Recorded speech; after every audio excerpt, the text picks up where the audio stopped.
আমি দেখেছি যে হযরত গৌসুল আজম মাইজভান্ডারের ওসি গৌসুল আজম উনি কিন্তু শুধু দুই একটা পপুলার কথা বলেই উনি কিন্তু বই একেবারে মোটা মোটা বই লিখে উনি রেখে যেতে পারতেন। উনি সেই পপুলিস্ট পথে হাঁটেননি, উনি পপুলার হওয়ার, জনপ্রিয় হওয়ার সেই রাস্তা উনি হাঁটেননি। বরঞ্চ আপনারা জানেন ঔষধ কিন্তু তিতা হয়, আপনাকে ঔষধ খেতে হলে একটু তিতা সহ্য করতে হবে। সারাক্ষণ শুধু মিষ্টি যদি আপনি চান আপনার কিন্তু ডায়াবেটিস ক্ষতি হয়ে যাবে। তো ওসি গৌসুল আজমও অত্যন্ত চাঁচাছোলাভাবে, স্পষ্টভাবে ইসলামের যে নীতিমালাগুলো আমাদেরকে পারস্পরের সাথে বেঁধে রাখবে এবং একসাথে সমস্ত মানব জাতিকে, শুধু উম্মাকে নয়, মানব জাতিকে বেঁধে রেখে সমস্ত মানব জাতিকে সামনের দিকে সফলভাবে অগ্রসর হবে, সেই ইসলামী দিক নির্দেশনাগুলো উনি বেলায়েতে মুতলাকায় এনেছেন। এই দিক নির্দেশনাটায় এতটাই আমাদের জন্য, আমরা আসলে ওই যে বললাম বিচারকের জায়গা থেকে বা আমাদের যথোপযুক্ত জায়গা থেকে যে আমরা সরে গেছি, এই কথাগুলো আমরা বুঝতেই পারছি না, এই কথাগুলো আমরা বুঝতেই পারছি না, এটা বোঝানো কষ্টকর হয়ে গেছে। এবং ফলশ্রুতিতে আমরা দেখেছি একটি অত্যন্ত একটি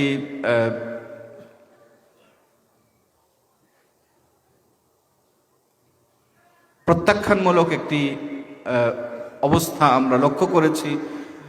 কিন্তু আমরা দেখেছি, আনন্দের সাথে দেখেছি, যখনই আমরা এর একটি ব্যাখ্যা বিশ্লেষণ, আমরা এর দিক কোন দৃষ্টিকোণ থেকে বেলায়েত মুতলাককে দেখলে বুঝতে পারা যাবে, এটির ব্যাপারে যখন একটি পুস্তক আমরা যখন প্রকাশ করেছি, কিছু পয়েন্ট আমরা দেখিয়ে দেওয়ার চেষ্টা করেছি, তখন আমরা দেখেছি যে এই দৃষ্টিভঙ্গি কিন্তু প্রত্যাখ্যানমূলক দৃষ্টিভঙ্গি আলহামদুলিল্লাহ পরিবর্তন হয়ে গেছে।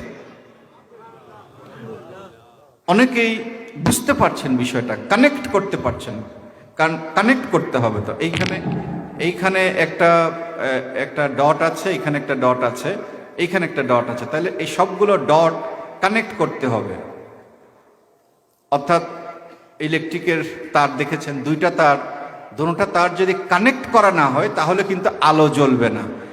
এখন যেহেতু আমাদের শিক্ষা ব্যবস্থা বলেন, আমাদের সমাজ ব্যবস্থা বলেন, আমরা অনেক ইসলামের যে মূল শিক্ষা থেকে আমরা দূরে সরেছি কনফিডেন্সের সাথে আমি বলছি, এই জন্যেই যে মুসলিম উম্মার ওভারঅল যে কন্ডিশন, যে অবস্থা, এটি হচ্ছে আমাদের জন্যে কি বলবো, এটি হচ্ছে আমাদের জন্যে পরিচয়, যে আমরা আসলে ইসলাম থেকে মুসলিমরা যে উপকার পাওয়ার কথা ছিল, উচিত ছিল, সেই উপকার পেতে ব্যর্থ হয়েছে। না হলে তো মুসলিম উম্মার এই দশা হওয়ার কথা না। ওই জন্য কনফিডেন্স থেকে আমি বলছি যে আমরা সরে এসেছি বলেই বেলায়েতে মুতলাকার যে ইসলাম থেকে হুজুর গৌসুল আজম, এটি ওসি গৌসুল আজম উনি উনি দেখেছেন, উনি এই বিশ্লেষণটা উনি এনেছেন হুজুর গৌসুল আজম মাইজভান্ডারের নির্দেশনা থেকে। তো এটি যতই অপ্রিয় হোক, সত্য কথা উনি বলেছেন, সত্য কথা লিখেছেন।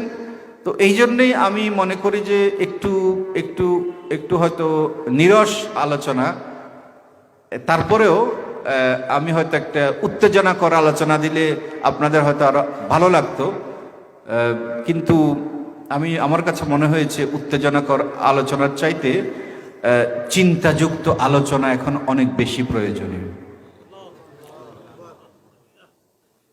তো সভ্যতার দিক নির্দেশনা আছে, শান্তির দিক নির্দেশনা আছে, যেই পথ অনুসরণ করলে ইসলাম থেকে যেই সুফল আমরা পাওয়ার কথা সেই সুফল আমরা লাভ করতে পারবো, সেই পথ নির্দেশনা আছে বেলায়েতে মুতলাকায়। আমাদের আরও বেশি মনোনিবেশ করতে হবে এই কিতাবের প্রতি। হুজুর গৌসুল আজম মাইজভান্ডারির যে শানাজমত, এটি আমরা আসলে প্রকৃত অর্থে বুঝতে পারবো বেলায়েতে মুতলাকা অনুশীলনের ভেতর দিয়ে। এটি আরও অনুশীলন করা দরকার আমার কাছে মনে হয়েছে। আপনারাও যার যার জায়গা থেকে চেষ্টা করবেন, আমরাও চেষ্টা করব আরও এটিকে যেহেতু একটা কনডেন্সড বুক, এটি একটা কনডেন্সড বুক, এখানে অনেক তথ্য একসাথে দিয়ে দেওয়া হয়েছে, যে কারণে এটি বুঝতে একটু কষ্ট হয়, কিন্তু ইনশাআল্লাহ অনুশীলনের ভেতর দিয়ে এটি একসময় আমাদের নিশ্চয়ই বুঝের মধ্যে এসে যাবে। হুজুর গৌসুল আজম মাইজভান্ডারের নজরে করম নিশ্চয়ই এই ব্যাপারে আমাদের উপরে থাকবে ইনশাআল্লাহ।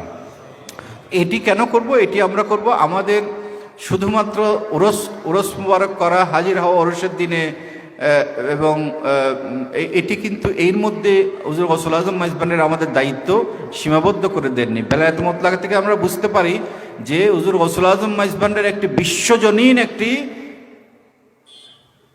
ইসলামের যে বিশ্বজনীন দৃষ্টিভঙ্গি, সেই দৃষ্টিভঙ্গি সঠিকভাবে যাতে আমরা প্রয়োগ করতে পারি তার জন্য তাগিদ দিয়েছেন।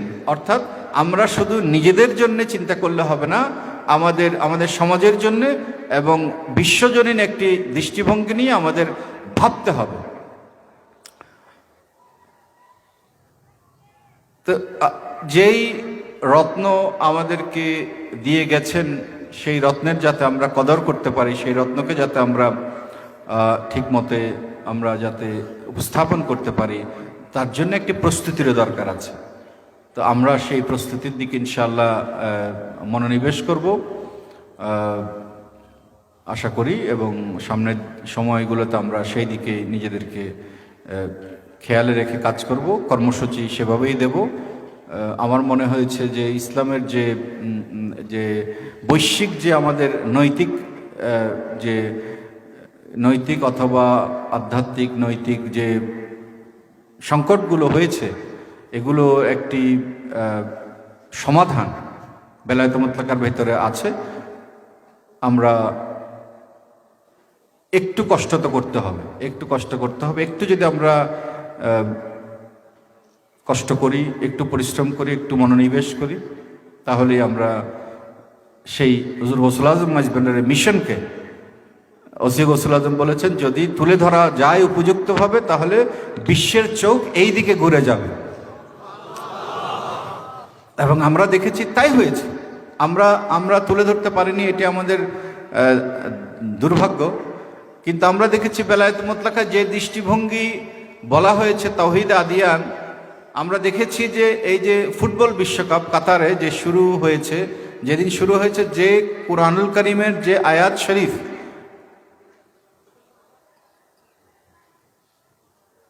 পাঠ করা হয়েছে, সেটি হচ্ছে তাওহীদ আদিয়ানেরই একটি তাওহীদ আদিয়ান, সেই আয়াত শরীফের অনুকূলেই। অর্থাৎ বিশ্ববাসী এখন বুঝতে পারছে যে আসলে আমাদের ভিন্নভাবে দেখার ব্যাপার আছে। আমরা যেভাবে দেখে এসেছি সেইভাবে আসলে না দেখে একটু অন্যভাবে দেখার প্রয়োজন আছে। আমাদের দেখার মধ্যে ঘাটতি আছে। ওই যে বলে না, পেঁচারও নয়নে আছে, কি একটা গান বলে না, দিনে দেখে না, নয়ন থাকলেই তো আসলে দেখে না, নয়ন থাকলেই তো দেখে না, চোখ থাকলেই দেখে না, দেখতে হবে। তা আমরা দেখতে ভুলে গেছি। এটা আমরা না, শুধু উম্মারই এই অবস্থা হয়ে গেছে। বেলায়েত মুতলাকা আমাদেরকে সেই চোখ ফেরত দিতে চায়, আমাদের সেটি গ্রহণ করতে হবে।